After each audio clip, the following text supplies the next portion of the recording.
तो पहला सवाल जो आपकी स्क्रीन पे दिख रहा है, आपको बहुत गौर से देखिएगा। कह रहा है कि एक आदमी ने 50,000 रुपए बोरो किए हैं एक बैंक से, रेट है 10% पर एनम का, एनुअल कंपाउंडिंग हो रही है, हर साल के अंत में वो 15,000 रुपए पे करता है इस पार्ट पेमेंट, मतलब 15,000 रुपए की एक किश्त दे रहा है वो एक तरह से। और होता क्या है इससे कि 3 साल के बाद, यानी 3 ऐसे इंस्टॉलमेंट 15,000 रुपए के जब वो पे कर देगा, तब भी उसका जो ड्यू अमाउंट होगा वो आखिर कितना होगा, ये इस सवाल में बताना है। तो देखो, इस सवाल को आपको कैसे करना है, क्या स्टार्टिंग पॉइंट होना चाहिए इस प्रश्न का। बहुत ही अच्छा सवाल है। तो आप कहोगे किसी ने 50,000 रुपए का लोन लिया, ठीक है। अब एक साल के बाद क्या होगा, 10% का रेट ऑफ इंटरेस्ट अगर है तो ये 50,000 10% बढ़ेगा, 50,000 का 10% 5,000 होगा, 1/10। तो 5,000 इसमें जोड़ के ये वैल्यू हो गई 15,000। लेकिन अब यहां पर आप क्या कर रहे हो, यहां पर आप एक 15,000 की किश्त यहां भर देते हो।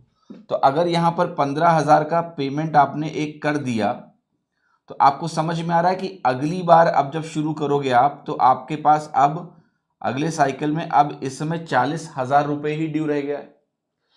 अब आप क्या करोगे, फिर से आप क्या करोगे, यहां पर इस वैल्यू को बेटा 10% बढ़ाओगे। तो 40,000 10% से बढ़ के अब हो जाएगा 44,000।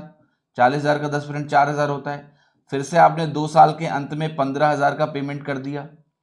और जब आपने 15,000 का पेमेंट कर दिया, तो आप मुझे खुद बताइए अब कितना ड्यू है। तो 29,000 है।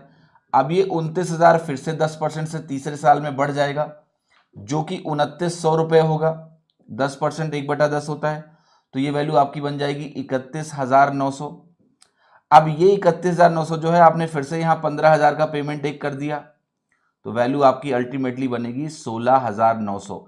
ये पैसा 15,000 रुपए की किश्तें देने के बाद अभी भी ये ड्यू अमाउंट होगा। समझ में आई बात की नहीं? 16,900 ये वैल्यू हो गई आपकी 16,900। हाँ जी।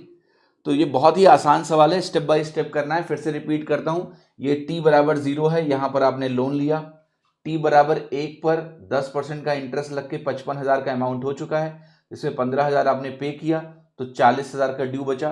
फिर 10% का इंटरेस्ट लगा, तो t बराबर 2 पर 44,000 रुपए का आपका टोटल अमाउंट ड्यू हो गया। 15,000 आपने पे किया, 29,000 बचा। फिर ये 10% से फिर से बढ़ा, तो t बराबर 3 पर टोटल 31,900 ड्यू था, आपने 15,000 पे कर दिया, तो आप 16,900 रुपए जो है बाकी हैं। और इस तरह से ये सवाल आपका आसानी से हल हो जाएगा। किसी को कोई डाउट है तो मुझसे आप पूछ सकते हैं। Is there any doubt? Okay, कोई डाउट है? नहीं?